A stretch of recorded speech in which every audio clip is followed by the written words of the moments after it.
Okay, I hope it is better. I heard that it was lagging a while ago. Welcome back, everyone. Please don't forget to share this video. It is very, very important po.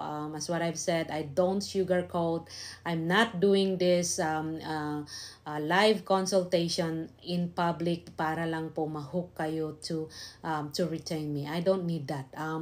I just want to help everyone. So what I'm doing right now is to give you a non-sugar-coated advice para nang sa ganun po makatulong man lang sa atin. I know there's a lot of immigration predicaments right now. There's a lot of foreign national who's struggling to be reunited with their family here in Canada because of the well, I believe it is the delays and also the backlog of the immigration. Di po namin kasalanan yun. I believe kasalanan yan ng immigration. They always bring out some information, some immigration law, pero the problem is that they don't have any plan to execute all those things as fast as they can. They just want to be heard. They just want to actually give you a hope that you wanna hear. For example, the caregiver program. Yes, wala ngang LMIA job offer, but at the end of the day, gaano katagal ang process? That is our problem. That's why I still insist, I still push yung LMIA because it is the fastest, it is the easiest way to get that permanent residency, not the job offer. Of course, kapag ka-qualified ka, when you are a student or a work permit holder in Canada, you are qualified for LMIA under the caregiver program because caregiver program has a PR pathway after 6 months. So I always say that to everyone. I know I mean actually sawang-sawa na ako sa pagpa-process ng LMIA. I have tons of process of LMIA, and to be honest with you, as an immigration consultant, I don't just give to my staff. Maybe filling up the forms, maybe filling up the online application for LMIA, maybe doing the advertisement, but at the end of the day, wrapping up together and then finalizing the application is always me. I want to make sure now I will be the one to review from the beginning to end. And again, once I represent somebody, I am confident enough to actually represent you and talk to the ESDC officer, take that interview from them, and if in case mayroong mang hindi malabo or hindi masyadong clear dun sa officer, I catch that up, I follow up and be able to call the officers. I believe I've known all these officers already, kung kilala ko sila, kung matagal na sila sa ESDC or kung baguhan sila. I think I know those people, and I know their strategies, I know their style, how they assess the LMIA. Meron pa nga isang officer na hindi na niya ina-assess whatever application you have, as long na okay, nire-release na lang niya yung LMIA. So may mga ganong officers, so to be honest. So yeah, okay. Ma'am, ask ko lang po dun sa bagong caregiver pathway, yung offer of employment po ba is kailangang ma-post muna sa job bank before ako makuha from Philippines? No. Ang job offer, wala pong posting sa job bank. Ang job offer is a PR pathway. Ngayon, may posting kapag ka nagpapa-assess ka sa LMIA, then you need a job post. Job bank is only for people or employer who are hiring foreign nationals under the LMIA program. Okay? So, yeah. Next. Hi ma'am, baka po may alam kayong agency na pwedeng pag-applyan sa caregiver po. Gusto ko po sanang mag-apply. Maraming salamat and God bless. I'm so sorry, but I don't want to recommend any agency. I'm not connected to any agency, and kasi hindi ko sila kilala. Honestly, I'm not connected with them. Kasi po, I don't wanna do this. Ang dami pong nagsisik ng aking advice. Ang daming agency that who wants to use my services as an immigration consultant, but I turned them down 101%. Because I know na they can actually use my name para manloko. They can actually collect money and then use my name para nang sa ganun ay sabihin nilang ako ang consultant nila. And then at the end, pag ganun ang nangyari, they come back to me. Of course, kasalanan ko na kasi pangalan ko yung nakakonect doon. That's why I don't want to recommend any agency. What I can suggest is that go to some Facebook messaging center. Marami pong mga employer doon na nagpo-post. Go to Job Bank, go to Kijiji or Indeed. Maraming mga employer doon na nagpo-post ng need nila. And then once you apply, you can always be upfront and tell them, pwede po ba kayong magbigay ng LMIA? Can you support me for my LMIA process for me to be able to get a work permit?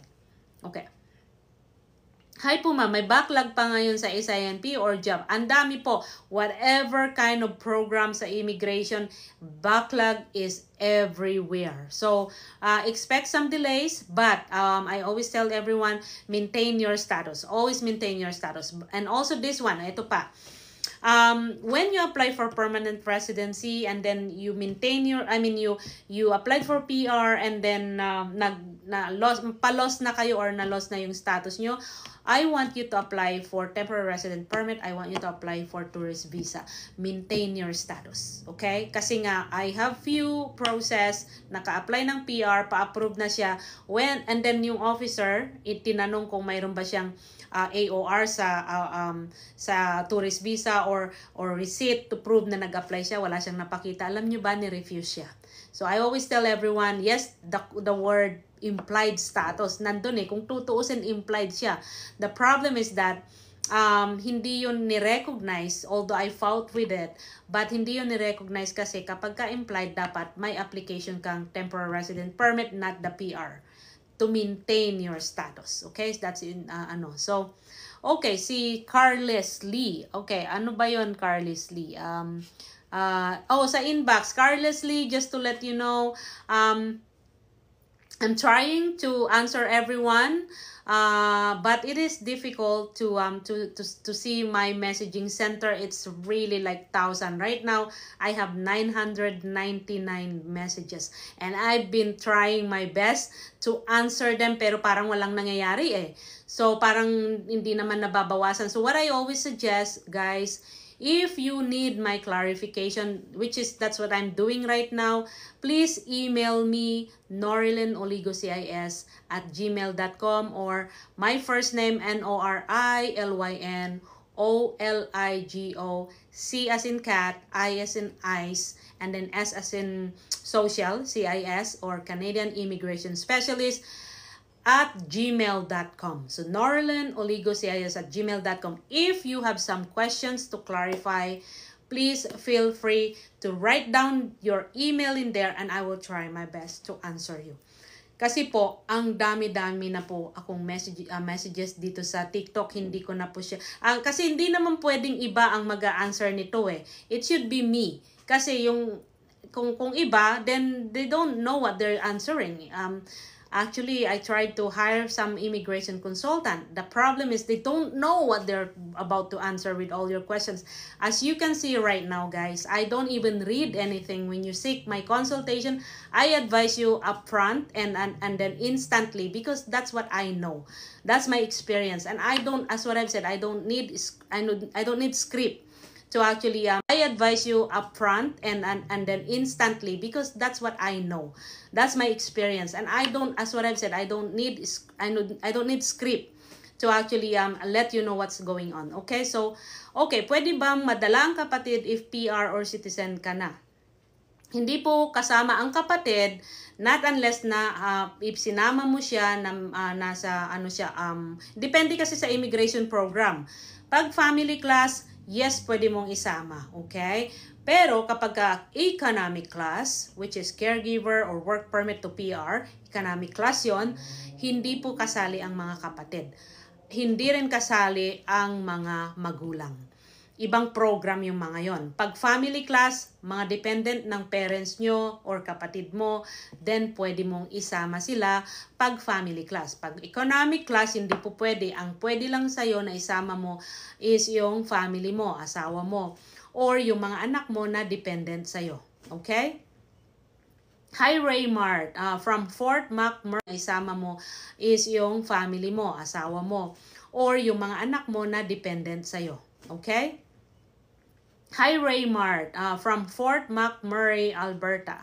Hi, kumusta dyan? I'm glad you're here.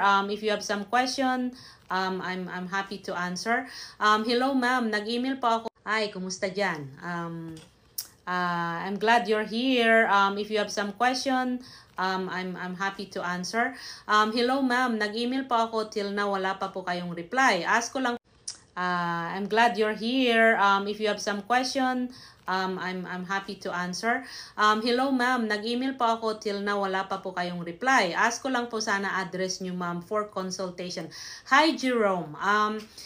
Please, just to let you know that I don't accept consultation right now in person. I have already, I filled up my consultation in person already, but if you're willing, I can definitely give you a consultation online or remotely. That's not a problem. But if you can wait, wait for me for 2 months. Actually, fill up na po yung aking mga consultation right now. So, if I don't do consultation, that means I'm here. So, I'm giving you the opportunity to actually, email me, Jerome, kung ano man yung concern mo. Email me, please, and tell me your concern there, norlenoligocis@gmail.com. Then I might gonna be answering it. You don't even need to see me. Okay? All right. Okay, so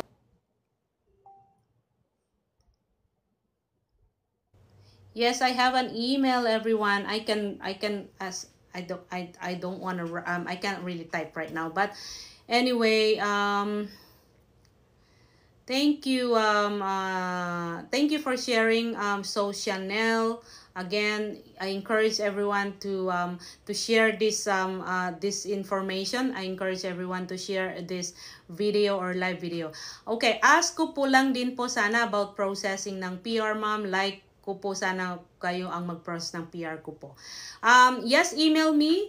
I wanna know kung anong klaseng immigration program, and then I could be able to assess you. Definitely, I do process those things because I'm an immigration consultant. So, yeah. Another one, ask ko lang kung yung anak ko hindi ko na declare, pwede ba siyang mag-apply on his own? Yes, you might not have declared your child, that is so scary because it's a misrepresentation. Be very careful to connect that child to your name. Kasi po, baka malaman ng immigration that you actually misrepresent that, dapat dineclare nyo, then you might gonna lose your permanent residency. So, for citizenship, right away please apply for citizenship. Kasi pag citizen ka na and you misrepresented your past immigration program, they cannot really send you home. They cannot deport you anymore. The only deportation for people who are permanent resident or Canadian citizens are the people who are I know it is actually the people who are killing a mass murder or terrorista. Yun yung mga nawawalan talaga ng opportunity to stay here in Canada as a citizen. Nawawala yung kanilang citizenship. Okay. Hi Raymart. That's great, Raymart. So keep on waiting. Medyo delay right now, but always maintain your status. Okay. Thank you, Abara, for sharing the live video. It is really what you should do, guys. Kasi nga, ang dami pong nare-reach out na mga tao about my consultation na kasi nakaka-relate kayo. Iisa lang naman ang reason. If you are a foreign national here in Canada, iisa lang naman yung reason nyo to get that PR. And then sometimes what I notice is that it's so common for you to look for for an employer, for you to be sponsored, how to get the permanent residency, how to get qualification. Yun yung mga yun kasi usually nandito na sa Canada eh. So, pag-invite ko po si mother here, mag-create ba ako ng account niya mismo or account ko na mag-invite? If it is your account, you have to ask her to sign a family representative form. If it is her account, you don't need any representative form. Ngayon, be very careful to create a GCK account na sarili mo and then you're talking na siya pala yung nag-a-apply. That is another form of misrepresentation. Be careful. So what I always say, create your own account, sign an agreement or a service sign a representative form from your mother para i-allow niya na ikaw ang magre-represent sa kanya. Okay? So be careful, guys. I know some people, they actually applied for a caregiver program sa kanilang kamag-anak na naging foreign national nila or worker nila.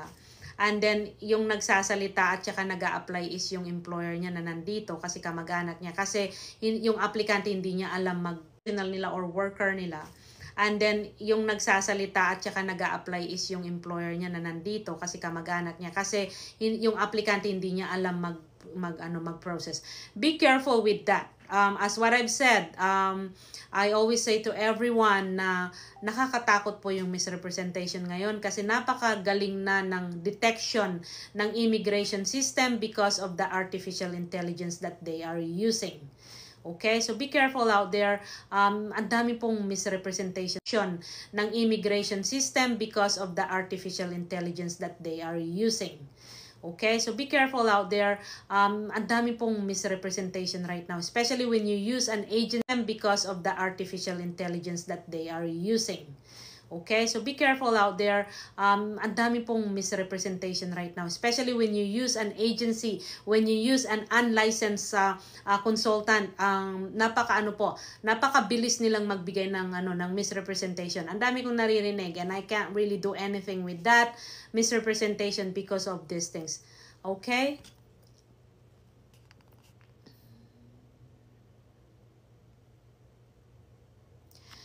Okay, so I'm gonna go back to the messaging center. Okay. Hi, ma'am. My wife is a visitor. She has an... Okay, so I'm gonna go back to the messaging center. Okay. Hi, ma'am. My wife is a visitor. She has an employer, but the problem is, as per bioimmigration lawyer, she's not qualified to apply for work because since 2006, she doesn't have a working experience in the Philippines. Ma'am, can you please give us a solution to this? Thank you in advance. I think the lawyer is is just being honest. Since 2006 pa yung work mo. So pretty much whatever work experience yung wife mo, hindi na yun qualifying experience. However, kasi kahit kung may employer ka siya, wag dun sa wag kang mag-seek ng employer na ang binibigay or ino-offer is my qualification for education and experience. What you can seek is marami pong mga low wage category na walang qualification sa education at saka sa experience. So, yun ang hanapin mo. So, dapat yun ang sabihin mo sa lawyer.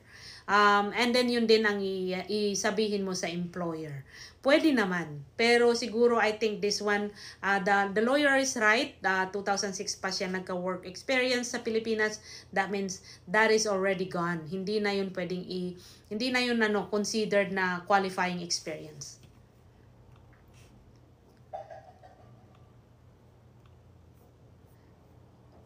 Okay, can you help my niece? What kind of help?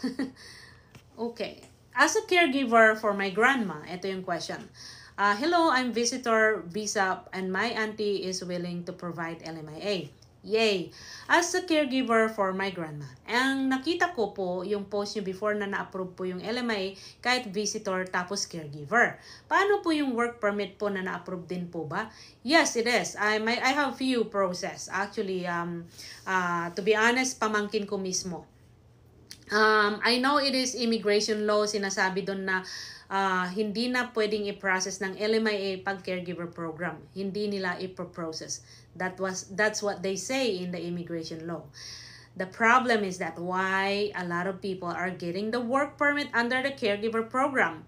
Nagpa-LMIA ako, then after LMIA applied for work permit, and then after getting the result, pinamedical, and of course approval. Now, yung pamangkin ko na tourist visa holder, hindi na siya tourist visa, nailipat na sa pagiging work permit. Now she's working with me already, nagtatrabaho na sa aking anak. So those are options and possibilities, but I'm not recommending because it's not in the law, but I did it. Sa totoo lang. So, again, there's always a loophole. There's always a disconnection, and the immigration law is not perfect. So, if somebody is helping you, you can process it on your own about the LMIA, then might as well seek what is actually a possibility and has a PR pathway, which is after 6 months. Actually, yung pamangkin ko, she's working I think May, June, July. She's working almost 2 months na. And then i-gain pa niya another 4 months in order for her to be able to apply for permanent residency. And imagine, when she came here on November, 17 years old lang siya.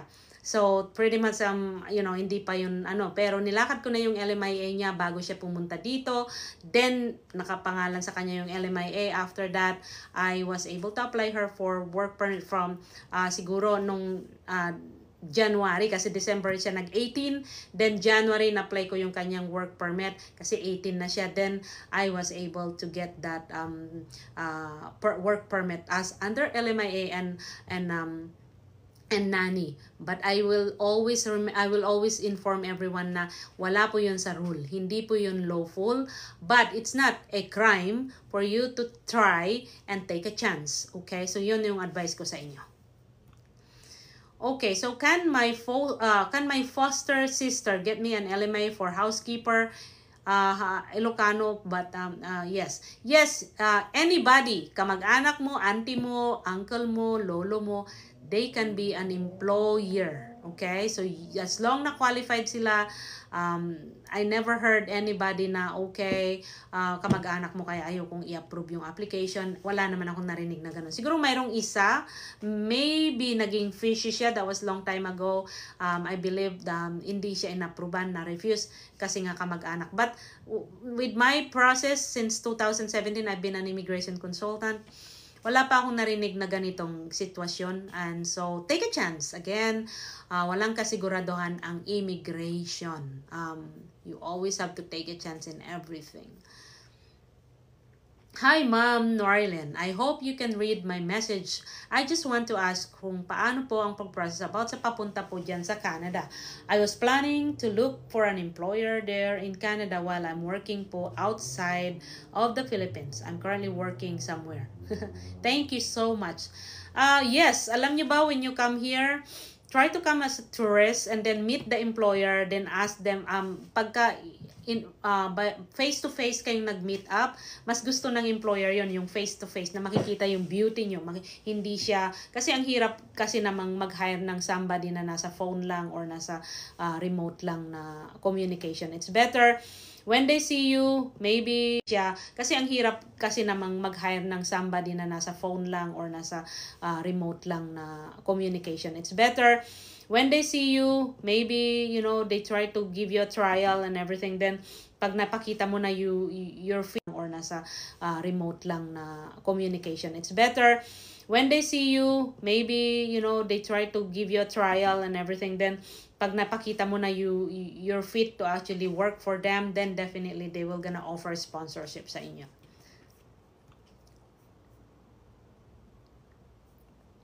Hello, ma'am. Any job vacancy here? I'm here in Dubai. Unfortunately, hello, ma'am. Any job vacancy here? I'm here in Dubai. Unfortunately po, I don't provide employer. Hindi po ako nagpro-provide ng employer. Ooh, another one. Okay. In Dubai. Unfortunately po, I don't provide employer. Hindi po ako nagpro-provide ng employer. Ooh, another one. Okay. Hi. I am on live. Okay. Yeah. So, another one. Required po bang mag-post? Okay. Hi. I am on live. Okay. Yeah. So, another one, required po bang mag-post muna sa job bank ni employer yung job over as caregiver? Yes. Hindi ka pwede. Okay. Yeah. So, another one, required po bang mag-post muna sa job bank ni employer yung job offer as caregiver? Yes. Hindi ka pwedeng mag-apply ng LMIA without the job bank na validated siya. So, employer is responsible to do the job bank, but when they're hiring for an immigration practitioner, of course, that immigration practitioner could be able to post that job bank in behalf of the employer. So that's what I do when I process the LMIA, para nang sa ganun hindi mamroblema kasi this is a difficult case about LMIA. What I do, I always take all those things like advertisement. I put my company number para kung sino man yung tumawag, I will entertain them. I will call them pagka gusto ng employer. I will inform sa employer, things like that. So, yes, it is very, very important po ang job bank. And, ito pa, when you're applying for LMIA, make sure that the job bank advertisement is ongoing. Or kahit na isang advertisement is ongoing, hindi dapat na naka-close lahat. Kasi nga, marirefuse yung LMIA kapag hindi ongoing. Kaya nga, when I am applying for LMIA, I make sure that in the job bank, I keep on extending, monitoring it, na hindi siya mag-expire. Kasi pag in-assess na ng immigration, i-refuse nila yung application pag walang existing na advertisement, or even might as well the job bank advertisement. Okay?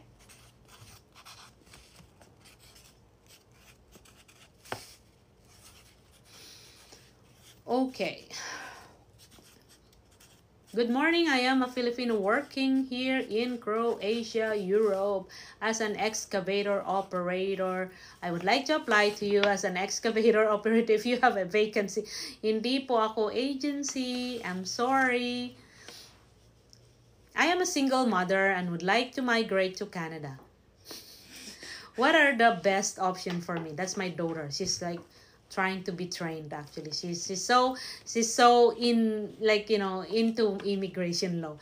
But I think she will gonna be the one taking over.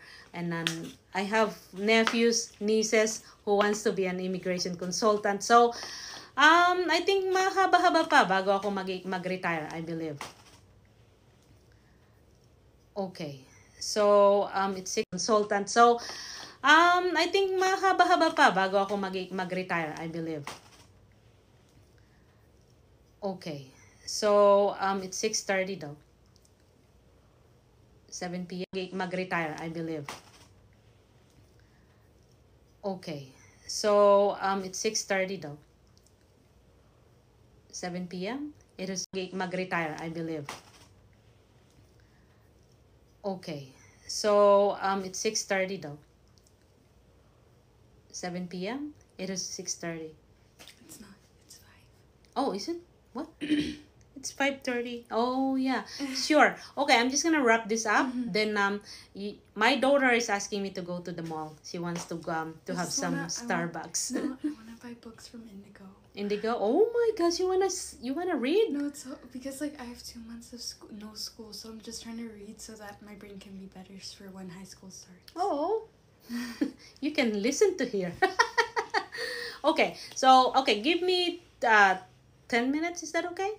Sure. Okay, so I'm just gonna have 10 minutes. It's a duty of a mother. I have to accompany my daughter going to the mall. Okay, and everyone, please, okay, hello po. Ano pong reason sa 85 shares po sa card from IRCC? $85 seems like a biometric fee. Okay? Biometric yan. Sa pagka 85, biometric. Okay? If anybody wants to ask more questions, everyone, please feel free to email me, norilyn.oligocis@gmail.com. I'm gonna send it to you later after we speak. And so, I have 4 minutes more.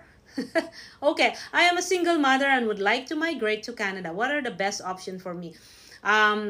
Well, it depends. It's not about you being single mother. I want to hear your qualification. I want to hear your educational background. I want to hear your experience. And of course, your age. Importante po yun. Okay. Okay, hello, good day po. I'm from Red Deer, Alberta, and currently approved na po yung work permit ko from dating seafarer ng visit po dito. Nakakuha ng LMI and then ngayon work permit na po. Ask ko po if See? Ang galing. I'm happy for you. Imagine, seafarer, then tourist visa, then LMIA, then work permit. Nakakuha siya ng work permit. Congratulations. And ang question niya is, mag-a-apply po, ask ko lang po if mag-a-apply po ng PR, ano pong pathway at kailan ko po need na mag-apply. College undergrad po ako and wala po akong requirements na IELTS. I will encourage you to get an IELTS first. And Wes, we wanna see kung ano yung qualification mo. I cannot really guess. Honestly, kulang po yung information na binigay mo. But I have enough information that you've given me. But I cannot really guess everything. So, if you want, you can email me, noralinologocis@gmail.com. I can definitely check and put you into consultation. Okay, my email is noralinologocis@gmail.com. Paano nga ba mag-respond dito? Sandali.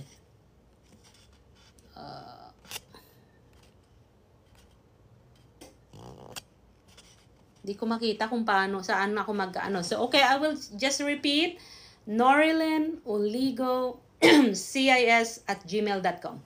Norilyn Oligo, my first name and my last name, and then Canadian Immigration Specialist, which is CIS, @gmail.com.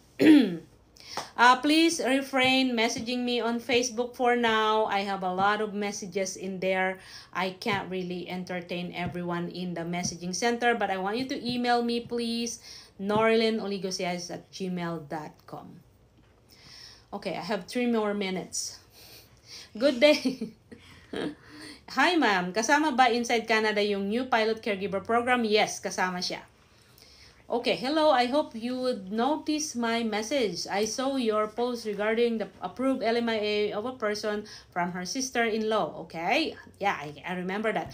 Could that also be possibly applied to me if my aunt will sponsor me under housekeeping? Yes. The only coming to Matang. There's a lot of calls, honestly. Okay. So far, hindi naman ako nagsasawa na sumagot sa mga questions ninyo, mga kamag-anak.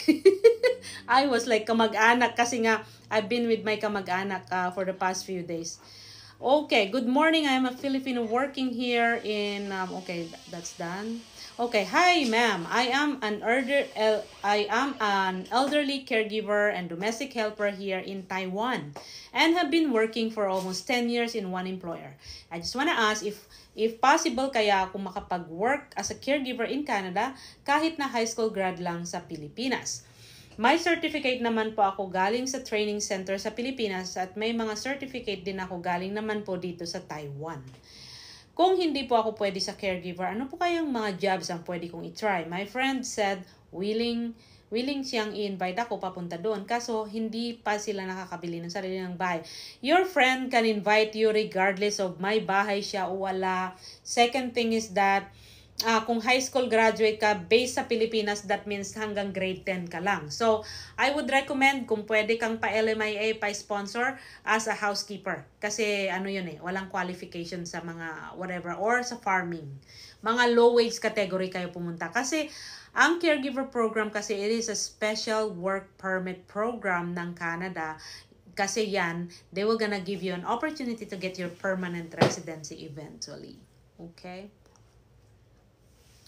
The question of Francisco is that maganda ba ang new caregiver program? Actually, ang pinalitan lang nila dyan, yung past na caregiver program is at least naka-4 ka when you come inside Canada. Yun yung CLB. And of course, naka-high school graduate ka based on Canadian standard. The problem, is that paano kung igaya nila yung processing period or processing time like sa previous pilot? Paano kung napakatagal pala ng process? So, if somebody offers you that, then might as well take a chance, but prepare yourselves to wait longer than what you expect. Yes, sasabihin nila dun sa website na ganito lang kabilis, pero at the end, it's not really that fast, and I've experienced that. So, ang dami po. Okay.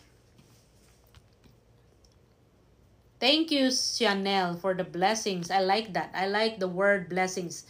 It's I believe in God at the same time. I believe in prayers. I think the only thing every time I have decisions to make, I always that. I like the word blessings. I believe in God at the same time, I believe in prayers. I think the only thing every time I have decisions to make, I always nag-apply po ako ng study permit extension last April 26 through papers, pero until now wala pa pong sagot. Why paperworks? Paper application is gone. Baka mawala pa yung application mo. Online. Create a GCKey account. And then, until na wala pa pong sagot ang IRCC. It's been more than 60 days na po. Need ko na po bang mag-apply online? Yes, apply online. Repeat, resubmit the application kung wala pa rin. Kasi baka nawala yun. So, don't wait. Apply online. Create your GCKey account and apply online. Please. You don't want to lose your status. Okay. Hi, Miss. I need a consultation but I cannot see any contacts to reach you out. Please leave your phone number or email here so that I can contact you. Okay. SMS me also. You can SMS me for from 647-996-2273. Please try to SMS me for now. Okay.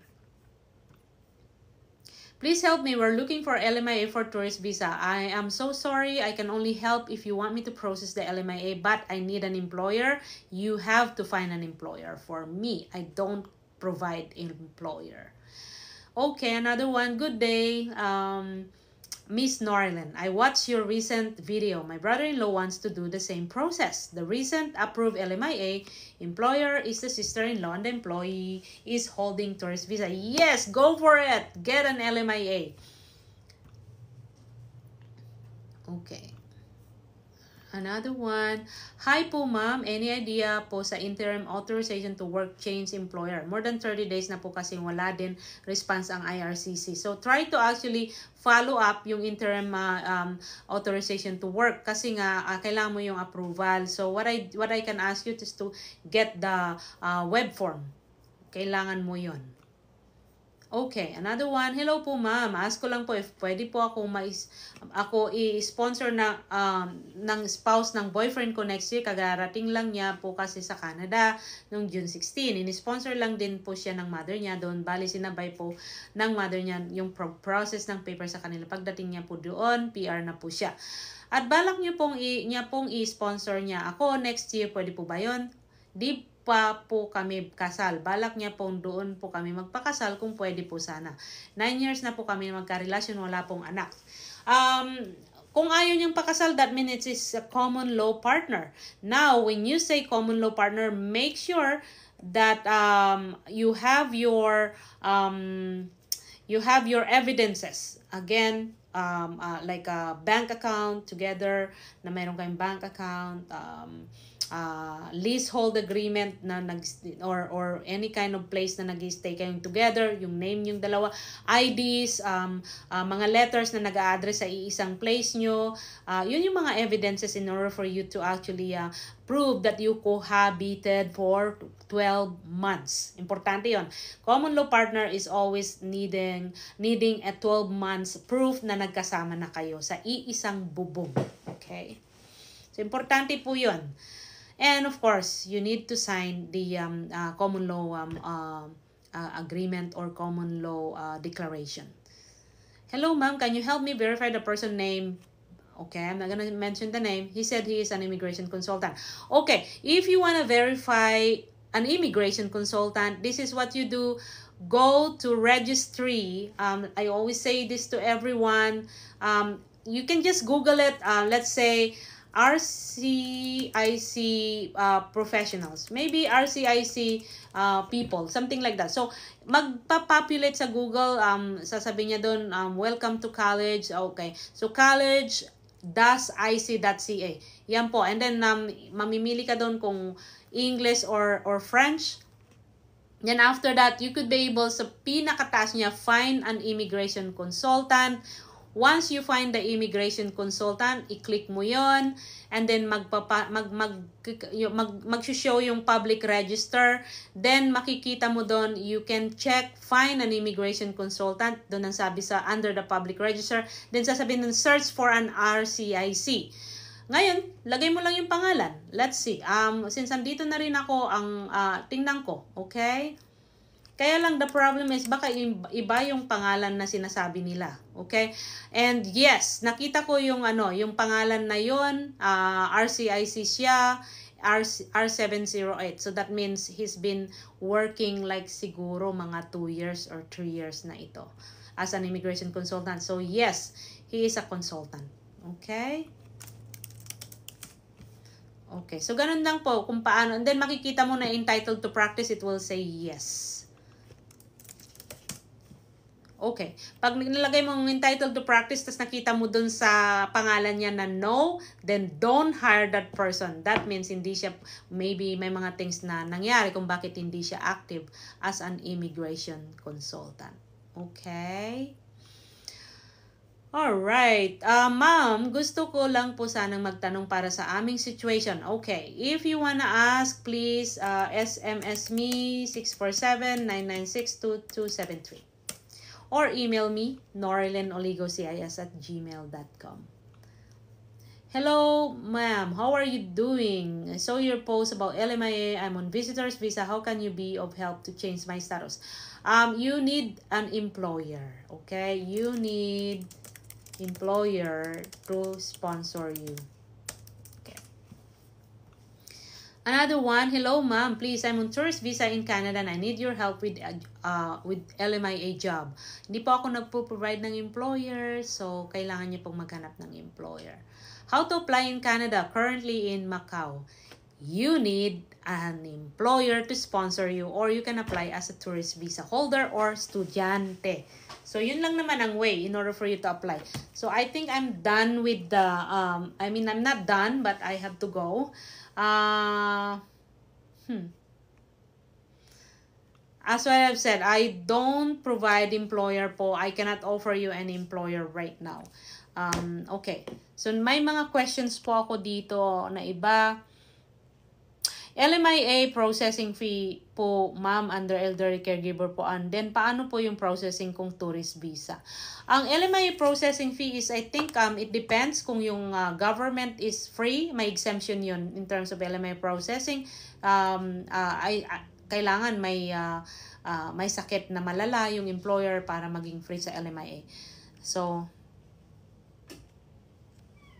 okay, so I think my daughter is here na, everyone. I am so I'm so happy that I could be able to talk for a little while, and I'll be back again. I promise. It's just so happened that it is so difficult. I'm so happy that I could be able to talk for a little while, and I'll be back again. I promise. It's just so happened that it is so difficult to actually find my time in this platform, but if you have some questions before I end, please, I'm going to actually write my email address here. But if you have some questions, please feel free to message me at text message sa aking cellphone number 647-996-2273 or my email norelinoligocis@gmail.com. My first name, my last name, and